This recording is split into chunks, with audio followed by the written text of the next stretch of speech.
This is a video by Musclemonsters called Dear Men Over 40, this is the real reason you're not building muscle. So let's find out the real reasons that people aren't building muscle. If you're over 40 and still struggling to build muscle, it likely has nothing to do with your age or your genetics. After coaching thousands of men in their 40s, 50s, 60s, and beyond, I've seen the same mistakes derail progress again and again. These mistakes don't just slow down your gains, they can wreck your joints, kill your energy, and make you feel like muscle growth is impossible after 40. But here's the good news. Once you know what they are and how to fix them, you can finally start building muscle. Why is he talking like this? It's really annoying. He's talking like a fucking news reporter on American news. It's quite annoying and disturbing. At the same pace as guys half your age. In this video, I'm breaking down the 7 biggest mistakes men over 40 make and exactly what you should do instead. And make sure you watch till the end because I'm going to share one mistake you're probably making right now that's quite literally blocking your body's ability to gain muscle. So without further ado, let's jump right in. Mistake number 1, accepting mediocre progress. A lot of men hit their 40s and assume muscle growth has to slow down. So they back off their training, lower their expectations, and settle for mediocre results. But the truth is, your body is still fully capable of making impressive gains, just like you did in your 20s. In fact, in one study, young and older adults followed the exact same resistance training program for 16 weeks. They found that while muscle fiber size increased by 32% in the younger guys, the older guys experienced a 30% increase. In other words, they put on just about the same amount of muscle mass. In another study, researchers measured training adaptations between college-aged men and middle-aged men. Not only did the middle-aged group increase their bench press 1 rep max by twice as much as the college-age group, but they also saw 17% greater muscle size gains than the younger guys. The bottom line is this: age does all depends on how long you've been training though. I mean, this is all well and good if you were talking about people who are just starting training and just thinking, debating on the idea of whether or not they should begin training.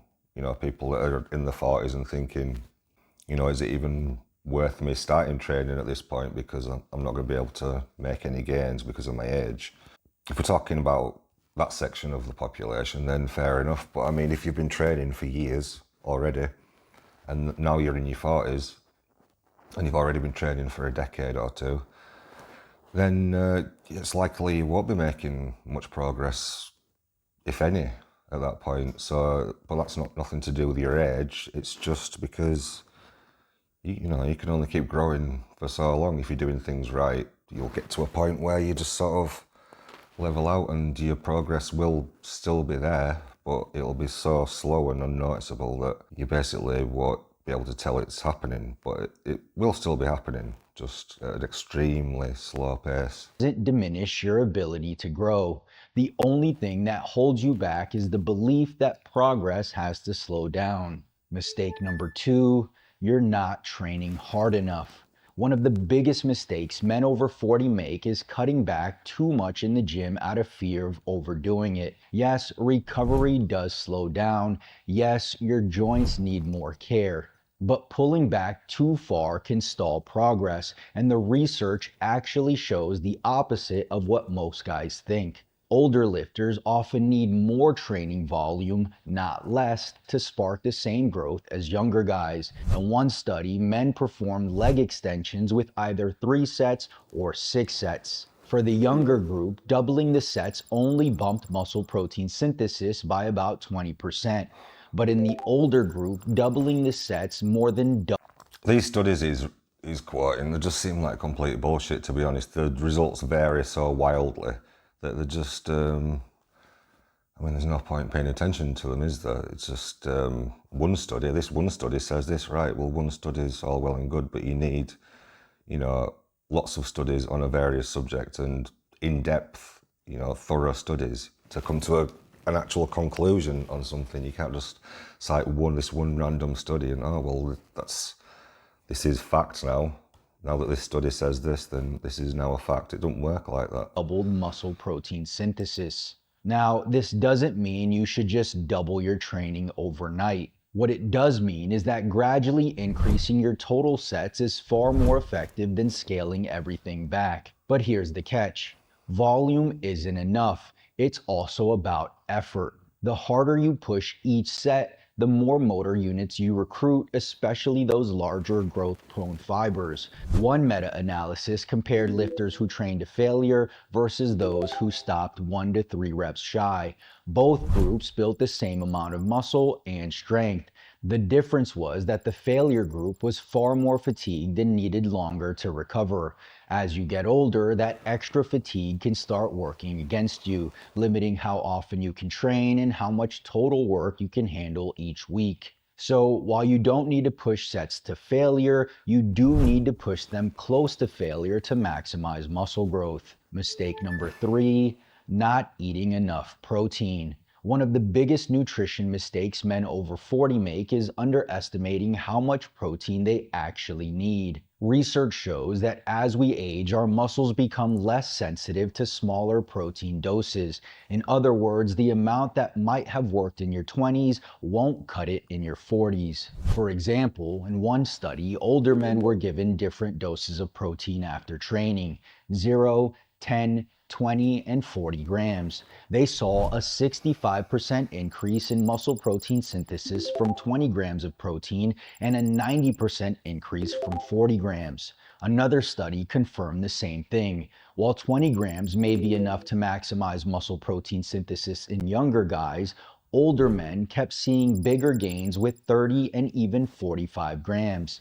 So if you want to maximize muscle growth, aim for around 30 to 40 grams of... Yeah, which is what people do anyway, isn't it? I mean, isn't that standard for most people who are into bodybuilding or just weight training in general? They know that 0.75 to 1 grams of protein per pound of body weight is general rule. Well, I think most people are aware of that, and most people know to get a good chunk of protein in with every meal. And to be honest, I think most people get too much protein in than they need for them, especially for the quality of training that they're doing. The amount of muscle that they're actually breaking down in each session doesn't really require the actual amount of protein that they're eating on a daily basis.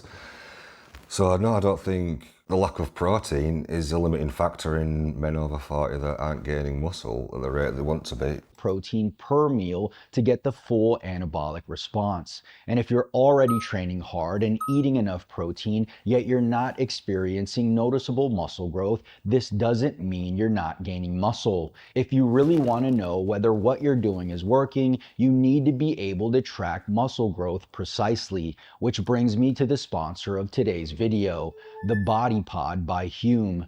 If you're still using a regular scale to track your progress, you're missing the full picture. The scale doesn't tell you whether the weight you've gained or lost is muscle, fat, or just water. And if your goal is to put on lean mass, this is critical. The Body Pod is the world's first portable body analyzer that delivers medical-grade accuracy, scanning your arms, legs, what does torso, medical-grade and even accuracy heart mean? Does that mean it's as accurate as an MRI scan? Frequency sensors. You get over 40 detailed health medical metrics, grade and are it's we 98% comparing it to as here? accurate as those expensive shit? in-body machines you'll find at high-end gyms. Heart Right health. now, I'm in a phase can where I'm tell trying you to build muscle your heart without health as well, gaining just by standing on a unnecessary scale. fat, and the This is Body Pod witchcraft. helps me make sure I'm on track.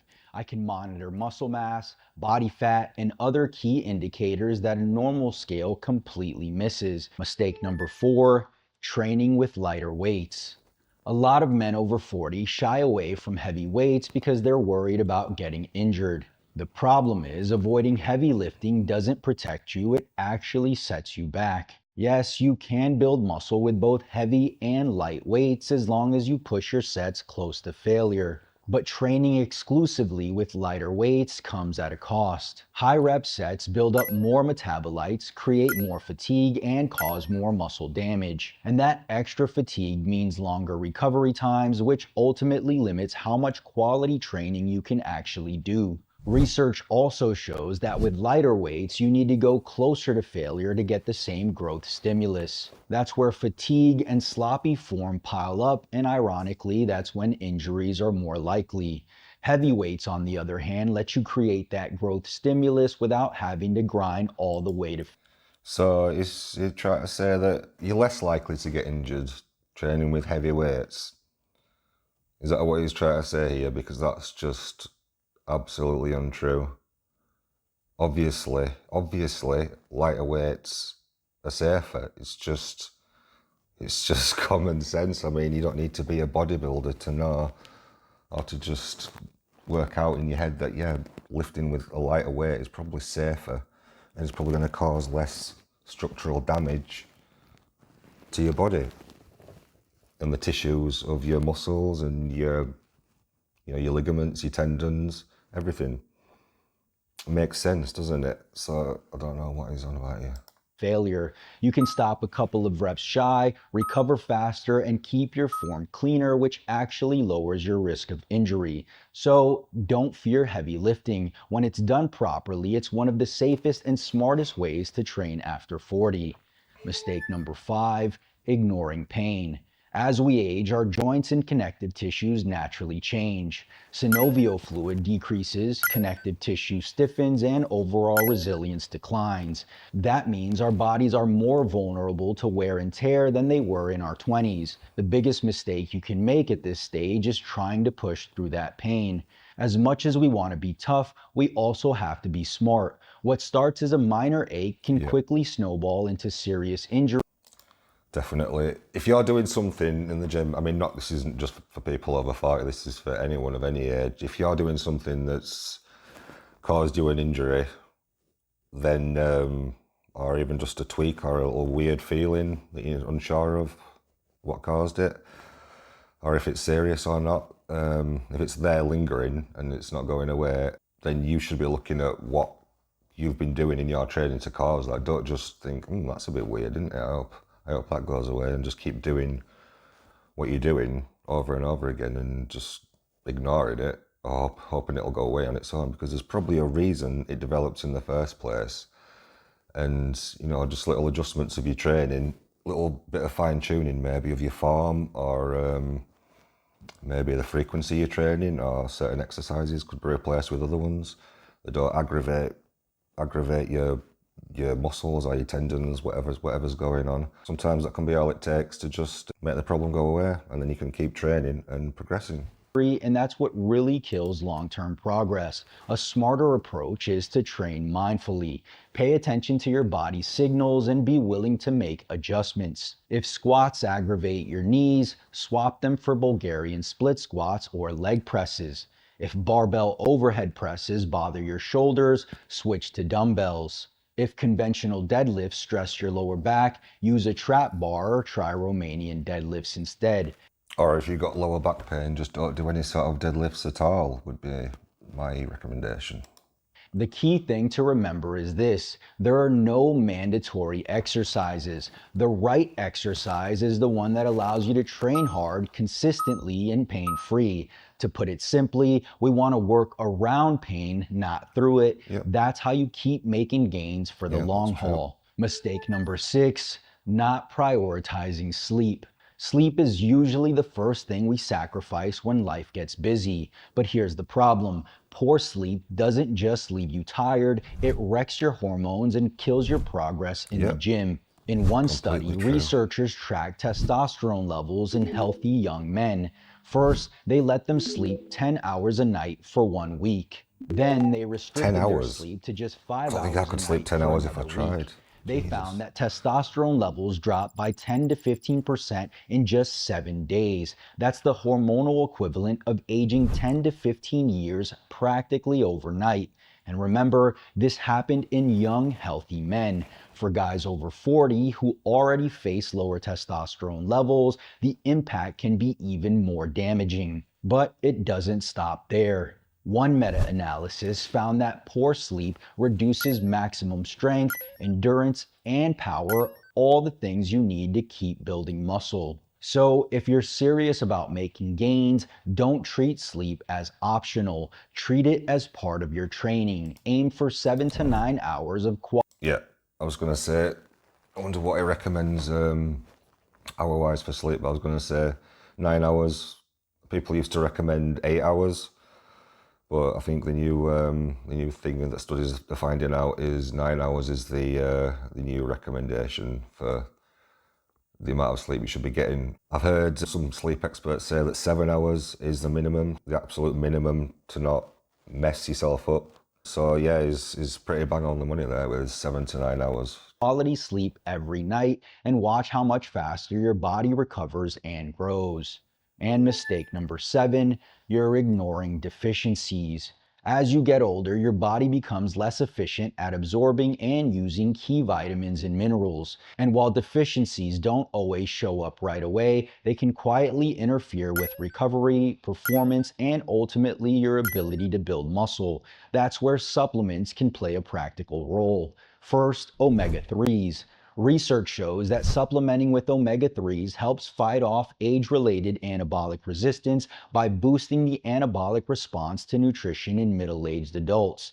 A 2011 study published in the American Journal of Clinical Nutrition found that 8 weeks of omega-3 supplementation significantly increased the muscle protein synthesis response to amino acids and insulin in older adults. Simply put, omega-3s don't just protect aging muscle, they upgrade how your body uses food to build more. For best results, aim for around 3 to 4 grams daily.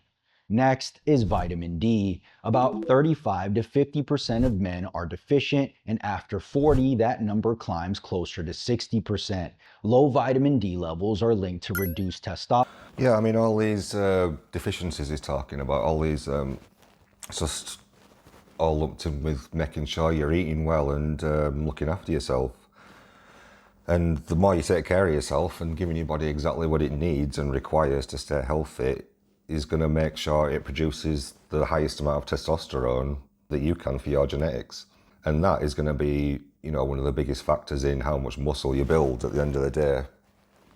So you just want to basically try and live as healthy a life as you can. Eat as healthy as you can, get your sleep in, exercise, do your cardio, because your cardio is going to help. It's not, you might think it's not going to help you build muscle. It's not going to help you build muscle directly, but indirectly from increasing your health and your vitality, that's surely going to make your testosterone grow up as well. So it's worth doing. If you're natural, you cannot afford to live an unhealthy lifestyle.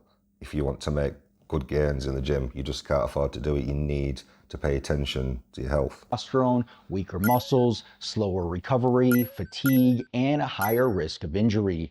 One 2020 study even found that vitamin D enhances muscle protein synthesis and improves performance by boosting ATP production. For most men, supplementing with around 5,000 IU daily is a good target. And finally, magnesium. Studies suggest that up to half of men over 40 to 50 have suboptimal magnesium levels. That matters because magnesium supports recovery, sleep, and muscle function while also helping lower cortisol, the stress hormone that works directly against testosterone. Keeping cortisol in check helps maintain better hormonal balance, mood stability, and energy levels. For best results, aim for 200 to 400 milligrams daily. Supplements won't replace a good diet, but they can fill the gaps, especially as your body becomes less efficient with age. A smart supplement routine helps you train harder, recover better, and stay healthier long term. Thanks for watching, and I'll see you in the next video. Peace. No, I'll see you in the next video. Peace.